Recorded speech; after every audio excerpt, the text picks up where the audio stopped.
Good evening, RAM families. I'm Amy Ivory, the principal here at Drew Middle School. I'd like to wish you a happy new year and thank you for joining us this evening. This evening, we will help answer some questions regarding the start of our second semester hybrid program. First, let me start by sharing some safety protocols that we have imposed. Masks are to be worn when reporting to the bus stop and upon arrival on campus. Masks are mandatory for staff, students, and community members. Once in the building, students will use touchless contact hand sanitizing stations to disinfect their hands. Everyone will have their temperature taken upon arrival. Using socially distanced floor markings, students will make their way directly uh, to their first core class. These markers are going to be present throughout the school building and will be used to help guide the students through all their transitions. Students will not be permitted to gather in the hallway to socialize, and lockers will not be assigned this year. Each class and office space has been equipped with an air purifier, hand sanitizer, disinfectant spray, and paper towels to disinfect touch surfaces between each class and after lunch. Rooms will be cleaned nightly and undergo deep cleaning on Wednesdays and Fridays. All classrooms have been cleared of extra furniture. All student desks have been placed 6 feet apart to maintain social distance. All students are going to be assigned a permanent seat in each class to assist with contract tracing should issue if an issue arises. We are going to also have staggered classroom dismissals to help reduce the number of students in the hallway. Hello families, my name is Mark Jennings and I'm one of the assistant principals here at Drew Middle School. I'll be talking to you about our schedule and some classroom procedures and materials, as well as what things will look like instructionally in the classroom. Let's first take a look at our schedule. What you see on your screen here is that on Mondays are going to continue to be asynchronous days. Those again are days where we pull children to do support groups, answer any questions they may have about work. They could be doing independent work, but basically there are no assigned classes on Mondays. So as you see, all students are at home that day.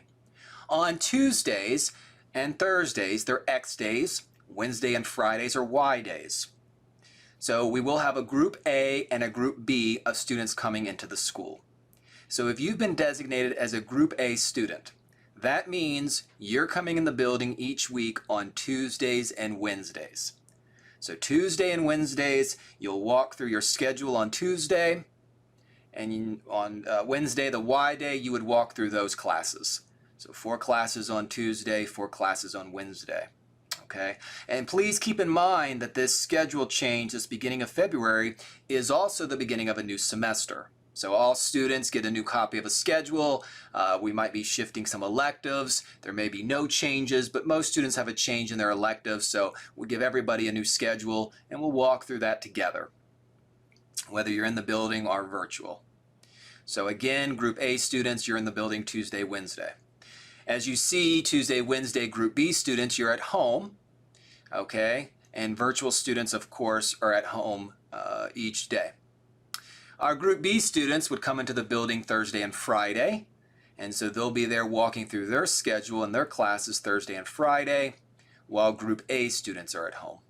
So Tuesday, Wednesday, group A, Thursday, Friday, group B. Between Wednesday and Thursday, the building undergoes a deep cleaning, and that deep cleaning is used to obviously help with any sort of germs, bacteria, anything that may have been left behind between the two groups of students. Allowing us to do this schedule, we'll keep our class sizes about 12 students or less, which helps obviously with the distancing and keeping numbers and students manageable. As you see at the top, classes will be from 11 a.m. to 4 p.m. That is a change from our current schedule, but all students will have that schedule, 11 a.m. to 4 p.m., whether they're virtual, group A, group B. Okay, so again, the schedule is consistent no matter what group you're in.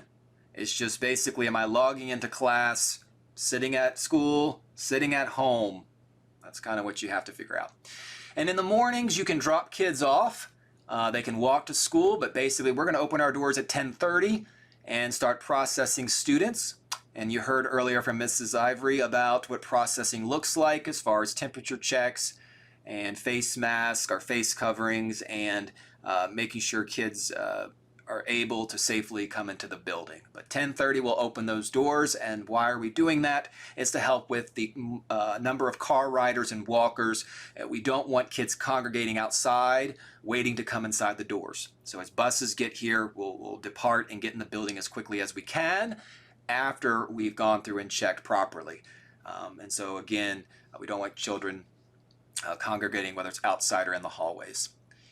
Let's talk about that face covering I just mentioned. So in July, our school board passed a resolution that all staff and students, and really anyone visiting our school in our building, will be required to wear a face covering.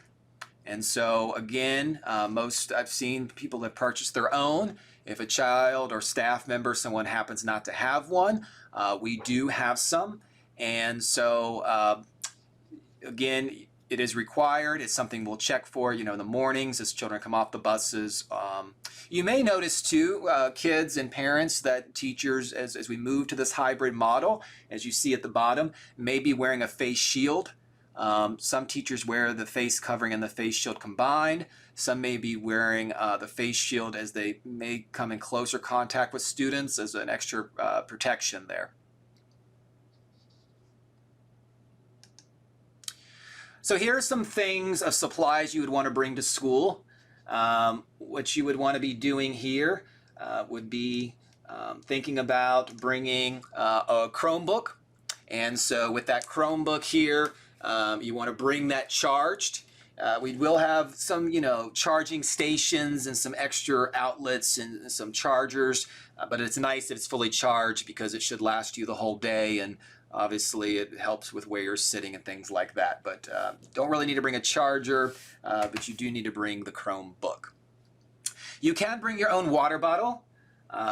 Mine here, I carry it with me pretty religiously here. It has its own little filter inside, but you can bring your own water bottle, and we will have two, we're calling them filling stations. So what this means is it's contact free. It's a way to basically, you take off the lid of your water bottle and then you'd put it under a sensor and it would fill. So there's nothing you're touching, the bottle's not touching anything. It's a way to basically conserve plastic and also get water that's been filtered at the same time. So those we will have in the building, and we'll have those available for students. If students don't bring their own water bottle, then what happens is we will have plastic water bottles available. Okay, and like I said, the water filling station is to help minimize the amount of plastic. And then finally, book bags. So typically we have policy where kids put their book bags in their locker and they don't, travel with it. Because of the pandemic and some of the strategies we're taking, there will be no lockers issued. And so kids will come to the school with their book bags. Drawstring would really suffice. I don't think they need anything huge. They could have a binder in there for organization. Their Chromebook could fit in there. And they'll keep their book bag, their jacket around them in their personal space within the classrooms, in that around their desk, okay? And so just to make sure, again, that's a change. If children do bring cell phones to school, we do ask they do not, but let's say as a parent you want them to have it for safety reasons. Our policy for the middle school is they have their phone turned off. Again, normally it's in the locker. At this time, we'll put it in the book bag, turned off, it's away from them, no issue. So a little change there, but those are some of the supplies. Again, some of your general supplies, maybe a notebook and paper, pen, pencil, those things are understandable. Most, if not all, materials kids would use in the classroom physically, teachers will provide those to make sure kids are not sharing supplies. So anything that really is going to be used by the teacher, they would give them the materials and make sure that they're not shared from student to student or passed around or anything like that. So let's talk a little bit about that classroom instruction. What you've got here are three images. So you're going to hear some terms here about concurrent teaching. It's a phrase that is new. And why not learn some new things? So concurrent teaching means it's happening at the same time. So as you saw in our earlier schedule, you're going to have kids at home and kids in the classroom learning simultaneously. Okay, and so what does this do as a classroom teacher? I could be up in the classroom at my board, drawing, talking to the kids, illustrating a math problem like Mr. Moore's doing in this image that you see on the screen. And so the kids, as you see in the first image over here, let me go ahead and point this out. Right here is we have large monitors in the classroom where kids who are at home will be on the screen. And so we can see the kids' faces, they can see us, we can see them at the same time so that they can participate pretty much simultaneously as the children in the classroom. Okay, so they will be able to see both from their Google Meet, they'll be able to see from the camera perspective, and the teacher can see them on the display to be able to kind of read faces, allow a discussion to happen. And then as you see on the third image there, I'll point that one out. This is what's called an owl. You see the projection screen in the back that Mr. Moore's walking to. But the owl here, what it does is it goes by sound. And so what it will do is if the teacher's in the front of the room and it realizes that's a primary station, it's going to take the audio, it's going to have the camera on the teacher. And if the teacher wants to, they can set up multiple cameras through the owl. And then the owl will also project to a student. So let's say, again, they were having a class discussion and the kids were in the room, or the teacher was moving around. Like maybe the teacher wants the front of the room and maybe they're doing a lab or something or a demonstration and wants another camera there. The teacher can set the settings so the kids can see both, and the teacher can basically be moving and the owl will follow their voice, but basically the camera's right there. And if the children are at home and they want to ask a question or participate in the discussion, then they too will be able to speak out. And when they do, the speaker within the owl will broadcast within the classroom. So basically this device serves multiple purposes. We are going to be encouraging students in the second semester to turn their cameras on. That's something that is a change from the first semester, and we're doing this for a couple reasons. One is at the beginning of the school year, we did not have all the technology infrastructure in place. We had privacy concerns about students and what was in the background. We were concerned about bandwidth. We had a number of kind of concerns regarding kids being on video, and so we made it optional. Now in second semester, we've improved some things. One, Google Meet now allows anyone to change their background. So kids could use a blank picture, they could blur their background. So again, it gives a little more privacy. Kids can select what looks behind them. The second thing is with children being hybrid, the need for video is reduced. And so now what it will do is basically if kids are on video, the potential for lagging, buffering, kind of that delay is going to be minimized. So we are going to encourage students who are virtual, when they are virtual, because all students will have a piece of virtual, to be on the camera. And it really will help the teacher as they're in the classroom to kind of look out and basically see kids. Whether you're physically in the room or I can see you on a screen, at the big screen in the back, basically I can see you and I can feel like, are you with me or not? And try to create a more immersive experience. And that's, again, the goal of this concurrent teaching. It's something we're looking forward to. We've been having some planning sessions and troubleshooting and going through it. It's definitely going to be an experience for all of us, and it's something that, like I said, we're excited about. So I'm going to turn it now to our next section, and that'll be with Ms. Tobin, and she's going to talk to you about meal services, transitions, and some other things within the building. Thank you. Hi, my name is Kathy Tobin. I'm one of the assistant principals here at Drew Middle School, and I'm going to take a few minutes and let you know what the meal services, transitions to and from classroom, and what restroom opportunities are going to look like while your students are in the building. Because our students are coming in at 11 in the morning, we are not going to be serving breakfast, but in their second blocks, we are going to have our nutrition services brought to the classroom, and the students will have their meal brought to their desk. The students are allowed to take their mask down. They're to eat their meal while they're sitting there facing in the same direction.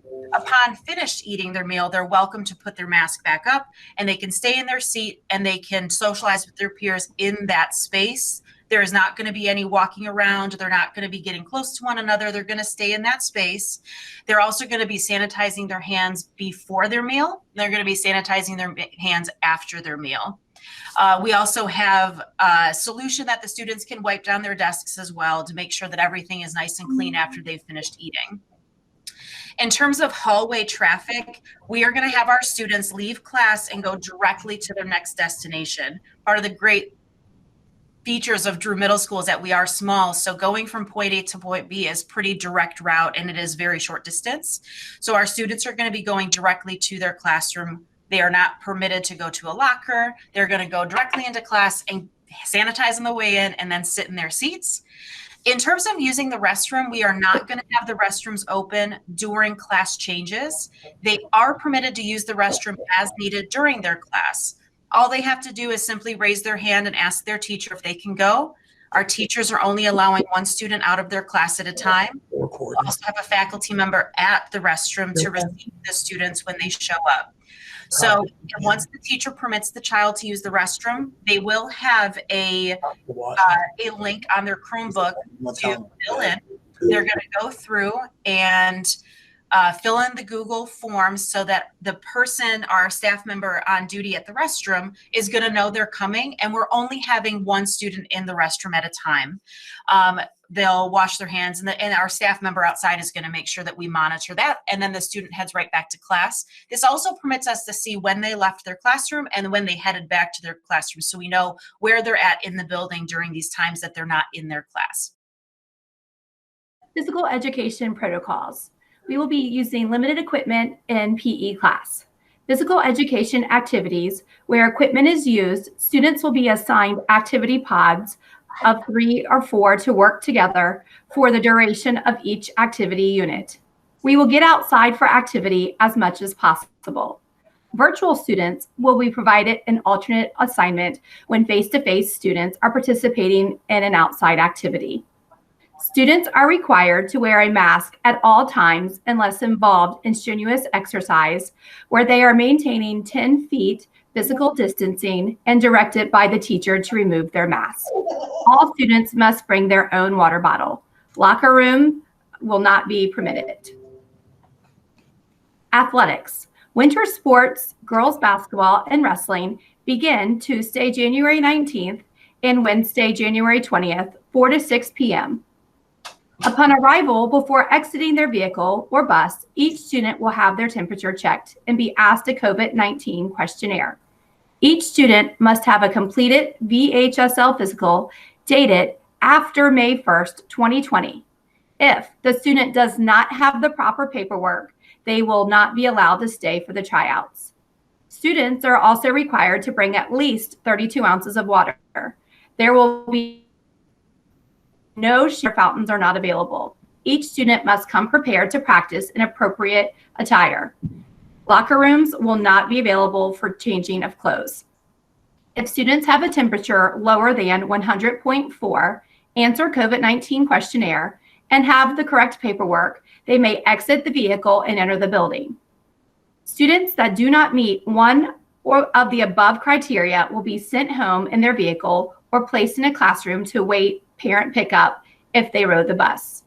Students are required to wear a mask when being screened for temperature and COVID questions. The building and that mask will remain on the entire practice unless students are directed by the coach. Students must follow social distance guidelines when in the school. At the conclusion of the tryout period, students will be dismissed and will not be allowed to remain in the school. We are asking that all parent guardians have their rides here at the end of the tryout period so students can return home. For our fine and performing arts classes, the rooms will be set up accordingly with a 6 to 10 feet distance for the students to work in. As you will see, our band classes will be on stage in the auditorium, and this is going to be the setup for our musicians. Our chorus classes will be originally in the band room, and that way they will have the opportunity to be spaced out. The county has put together a fine and performing arts video, secondary video explaining everything that we would all need to know about the procedures and what's going on with our programs. You can find it on our website, the county's website, and it is in both English and Spanish. And we are going to play it for you now.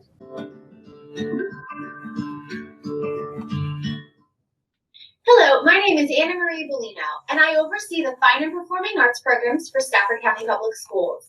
I am pleased to share information.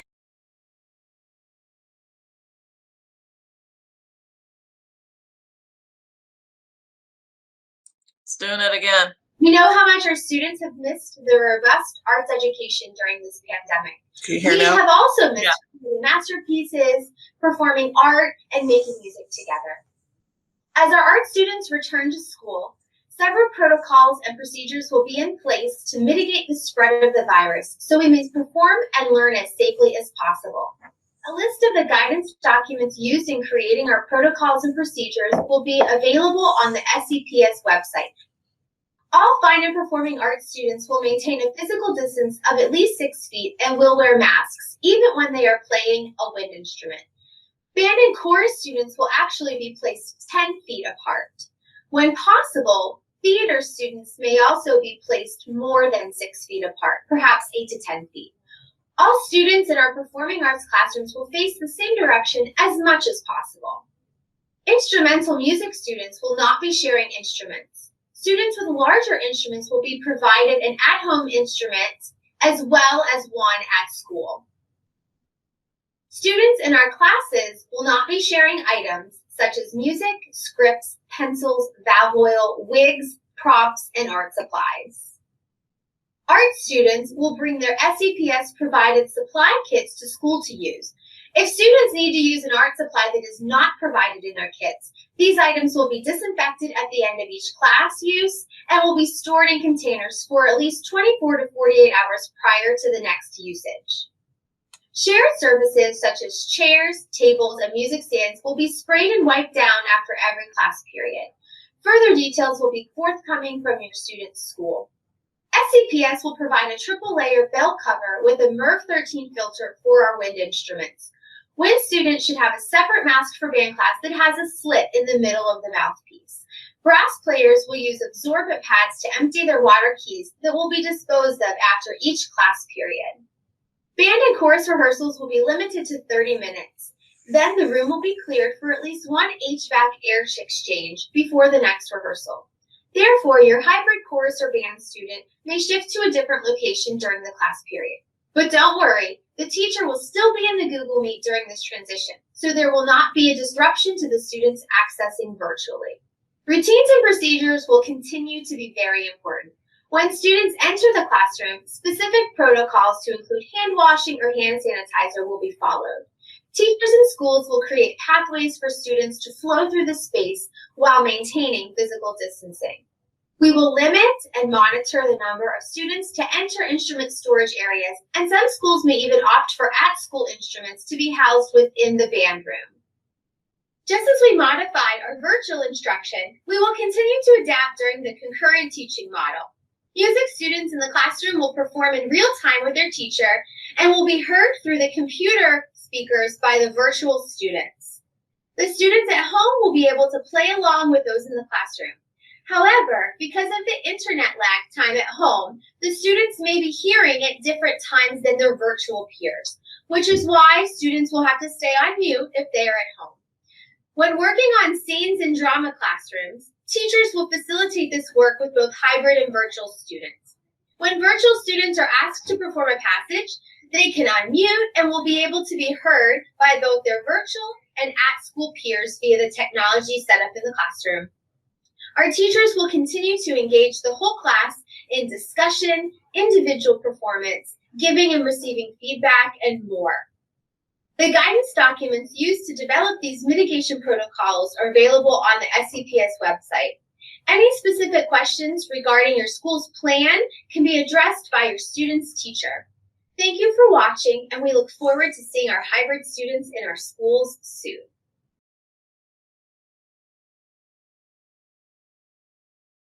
We changed something that is wrong with the survey, such as route of transportation, and can I change my mind to switch from hybrid to virtual or vice versa? If you have anything that you completed on the survey that you want changed, all you have to do is give us a call at the school, and you can always ask for counseling. Our registrar, Miss Judy Purrington, or either one of our counselors, Miss Lisa Garcia or Miss Karen Butler, will be happy to adjust anything to make sure we can meet your needs when it comes down to us coming into the school second semester. When it comes to changing from hybrid to virtual, so if you choose to have your student come in and then you make the decision that you'd rather them stay at home to continue their learning, it's a very easy switch. Same 3 people can help you: Miss Judy Purrington, our registrar, Lisa Garcia, one of our counselors, or Karen Butler, the other counselor in our building. Then nothing's really going to change. You would just continue to access your classes same as usual. You would just be dialing in from home. If you are virtual and you would like to come in for hybrid, that creates a little bit more of a potential obstacle. There is the possibility that if you are virtual and you would like to go hybrid, you might see a schedule change due to our space within the building to make sure that we have the right number of children within each space. My student is taking a course through Virtual Virginia or has an off period after lunch or on certain days. Where do they go while they're in school? We will still have an internet cafe on site. So if your student doesn't have a assigned classroom for various individual reasons, we will have a place with a staff member available to make sure that they're able to work on other work and they'll be supervised while in the building. And then if your student is sick, can they join virtually? And that's absolutely yes. If they're sick, so they don't come into the building, but they're well enough to kind of get up and sit at a table and access their class from home, that will work for attendance purposes. And we would love to see them come to school as much as they can. So if they're sick but can't come in, yes, they can access their classes virtually. Because students will not be receiving breakfast, a meal will be provided to all students at the end of the day. The students will pick up these meals up on their way out during dismissal. So on their way out to the car riders in the bus, there'll be carts that will have the meals provided, so they will pick one up and they'll walk out the door with them. Also, we are going to give an orientation for 6th grade students and our new students during the first week. More information will be following, so please look out for that.